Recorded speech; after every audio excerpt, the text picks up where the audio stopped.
때로는 세상을 깜짝 놀라게 할 기술을, 때로는 삶을 풍요롭게 해줄 아이디어를 탄생시키는 곳, 바로 연구실입니다.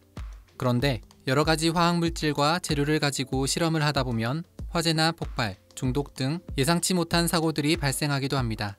그래서 지난 2005년 연구자를 보호하고 연구실의 안전을 지키고 연구실 사고로 인한 연구활동 종사자들의 피해를 보상함으로써 궁극적으로는 과학기술 연구개발 활동 활성화에도 기여하기 위해 연구실 안전환경 조성에 관한 법률, 이른바 연구실 안전법을 제정하게 됐습니다. 하지만 연구환경은 지금도 매우 빠르게 바뀌고 있습니다. 최근 융복합 연구 등이 활발해지며 연구활동은 더욱 복잡 다양해졌고 연구실 내 예측하기 힘든 유해인자들 또한 매우 다양해지고 있습니다. 또 과학기술 분야 연구실이나 연구활동 종사자들 역시 꾸준히 증가하고 있는 상황에서 연구자 보호를 위해 연구 특성에 맞는 보다 새로운 안전관리가 필요해진 상황이었습니다. 안전하고 튼튼한 새 옷으로 갈아입은 연구실 안전법, 어떤 내용들이 있는지 지금부터 하나씩 알아보겠습니다. 이번 연구실 안전법 개정안의 주요 내용은 크게 6가지로 제일 먼저 법구조 체계 정비를 들 수 있습니다. 지난 2005년 3월 처음 법이 만들어진 이후 총 10차례에 걸친 일부 개정과 타법 개정으로 인해 연구실 안전법은 좀 복잡한 편이었습니다. 그래서 이번에 가지 조문을 정리하고 4장 36개로 이뤄진 기존의 조문을 8장 46개로 정리하여 현장에서도 법을 쉽게 알아보고 이해할 수 있도록 했습니다. 이 법률은 6월 9일에 공포되었으며 올해 12월 10일부터 시행될 것이라고 합니다.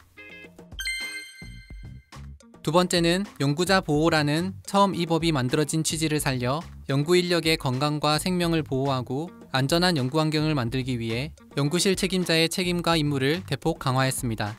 앞으로는 연구실 내 안전 확보를 위한 보호구 비치가 의무화되고 어떻게 착용해야 하는지 지도해야 합니다. 또 연구자들의 건강검진 결과에 따라 안전조치를 시행해야 하는 법적 근거도 마련됐습니다. 예를 들어 감기 같은 가벼운 질환인 경우엔 근무 시간을 단축시켜주거나 호흡기 환자인 경우엔 분진이 많이 발생하는 화학실험은 피할 수 있게 하는 식입니다. 또 안전점검이나 사고 조사 후에도 그 결과에 따라 안전조치가 신속하게 이루어질 수 있도록 해야 하며 연구자가 사고 위험이 큰 연구실의 사용 제한을 건의하더라도 그에 따른 불이익이 발생하지 않도록 보호 규정도 마련됐습니다. 세 번째는 연구 현장 규제 완화입니다. 일선 연구 현장에서의 의견 등을 수렴하여 몇 가지 규제를 완화하였습니다. 대표적으로 법을 위반해 과태료를 부과하기 전에 먼저 시정명령 조치를 할 수 있는 근거를 마련한 것입니다. 기존의 과태료 즉시 부과에 따른 현장의 부담감을 줄여주고 스스로 자발적으로 법규를 준수할 수 있도록 유도한 것입니다. 또 규모가 작은 소규모 분교 또는 분원의 안전관리를 본교 또는 본원의 관리자가 통합 관리할 수 있도록 연구실 안전환경관리자의 선임 기준을 개선하였고 연구실 안전환경관리자가 출산휴가의 사유로 자리를 비울 경우 대리자의 직무 대행 기간을 현행 30일에서 최대 90일까지 연장할 수 있도록 법을 개정했습니다. 네 번째는 연구실 안전관리에 대한 주체를 정부에서 국가로 확대하고 기관별로 연구실 안전관리위원회를 의무적으로 설치, 운영하게 한 것입니다.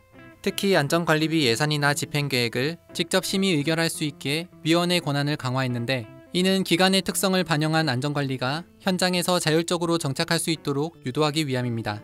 또 연구실 안전점검이나 정밀안전진단 대행기관의 법률 위반 사항이 발견되면 등록을 취소하거나 업무정지, 시정명령 등 제재 조치를 할 수 있는 법적 근거를 마련했으며 안전관리 역량과 전문성을 제고하기 위해 안전점검 및 정밀안전진단을 실시하는 기술인력의 교육기술을 의무화했습니다.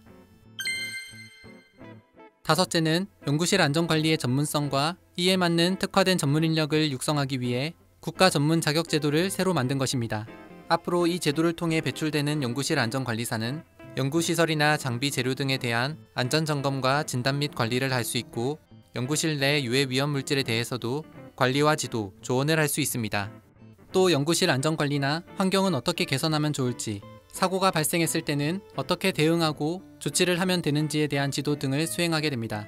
앞으로 하위법령 마련과 세부 시행계획 수립 후 2022년 제1회 연구실 안전관리사 자격시험을 실시할 예정입니다. 마지막 6번째, 연구실의 안전 수준에 가장 큰 영향력을 미치는 것은 무엇보다 상위 관리자의 안전의식인 만큼 기관장 등 상위 관리자의 안전의식을 높이기 위해 각 기관의 안전관리 실태를 연 1회 이상 일반인들에게 공표하는 제도를 새롭게 도입한 것입니다. 또 안전의식과 법 집행력을 제고하기 위해 시정명령을 위반하거나 안전관리비를 부적절하게 쓴 경우, 연구실 안전환경관리자가 교육을 이수하지 않았을 때 등 과태료 부과 기준을 새롭게 정비했습니다. 2020년 완전 새롭게 탈바꿈한 연구실 안전법. 이번에 전부 개정된 연구실 안전법을 통해 지금 이 순간에도 과학기술 발전을 위해 애쓰고 있는 대한민국의 수많은 연구자들이 앞으로는 보다 안전한 연구 환경에서 마음껏 연구 개발 활동을 펼치며 큰 꿈을 키워나갈 수 있길 기대해 봅니다.